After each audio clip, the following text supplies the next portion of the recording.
Hello everyone, কেমন আছো সবাই? আশা করছি সবাই খুব ভালো আছো, সুস্থ আছো। আবারও চলে আসলাম তোমাদের সাথে একটা সিম্পল চিকেনের রেসিপি শেয়ার করার জন্য। তো চলো, কেমন করে আজকে চিকেনটা রান্না করলাম সেটাই তোমাদের সাথে শেয়ার করব। তো আজকে বেসিক্যালি এই চিকেনটা রান্না করার ইচ্ছে ছিল না। নর্মালি একদম লাল লাল ঝাল ঝাল চিকেন কষা আলু দিয়েই রান্না করার ইচ্ছেটা ছিল। তো যেহেতু বাড়িতে সেরকম কেউ ছিল না আর কি, মা বাবা কেউই বাড়িতে নেই এখন, তো সেই জন্য কুটুসের দুষ্টুমির জন্য তো আমরা একেবারে পাগল। তো বড় ছেলে বলল, মা ঝটপট যেটা রান্না করা যায় সেভাবেই রান্না করে ফেলো। তো আমি ভাবলাম যে এইভাবে তো রান্না করা যেতেই পারে, একদম চটজলদি একবারে যদি আমি রেডি করে বসিয়ে দিই, একবারও আমাকে নাড়ার দরকার হবে না, চিকেনটা কিন্তু একা একাই রান্না হয়ে যাবে। তো চলো, প্রথমেই প্যানের মধ্যে নিয়ে নিয়েছি আমি 500 গ্রাম মতো চিকেন।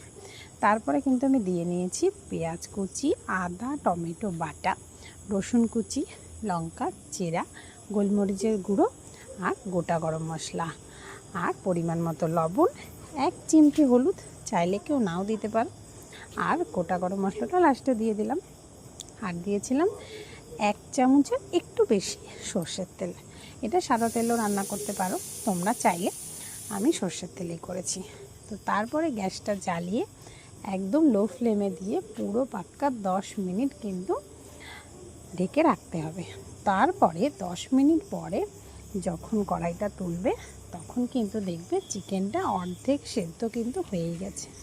তো তার মাঝখানে আমি করে নিয়েছিলাম 2 চামচ মতো গুঁড়ো দুধ, হাফ বাটি জল বা 1 কাপ মতো জলে গুলে নিয়েছিলাম। বাস সেইটা দিয়ে দিলাম অর্ধেক চিকেনটা সেদ্ধ হওয়ার পরে। এটা আবারও 10 মিনিট কিন্তু একদম ঢেকে রান্না করতে হবে। এটাতে কোনো গুঁড়ো মশলা মানে গোটা গরম মশলা দেওয়া হয়েছে যেহেতু, আর কোনো গরম মশলা বা কিচ্ছুর দরকার হবে না। এইভাবে রান্না করে তোমরা দেখতে পারো। দুধটা দেওয়ার পর 10 মিনিট ফুটিয়ে মানে গ্যাসটা কমিয়ে ফুটিয়ে নিতে হবে, তাহলেই কিন্তু চিকেনটা একদম রেডি। যখন চিকেনটা আমি রান্না করছিলাম, বিশ্বাস করবে না, একদম ঘরে এত সুন্দর গন্ধ বেরোচ্ছিল যে আমি ভাবতে পারিনি সত্যি এত সুন্দর চিকেনটা টেস্টি হবে। আর চেরা লঙ্কাটা দিয়েছি, এটা কিন্তু ভাতে ডলে খেতে হবে। কেমন লাগলো?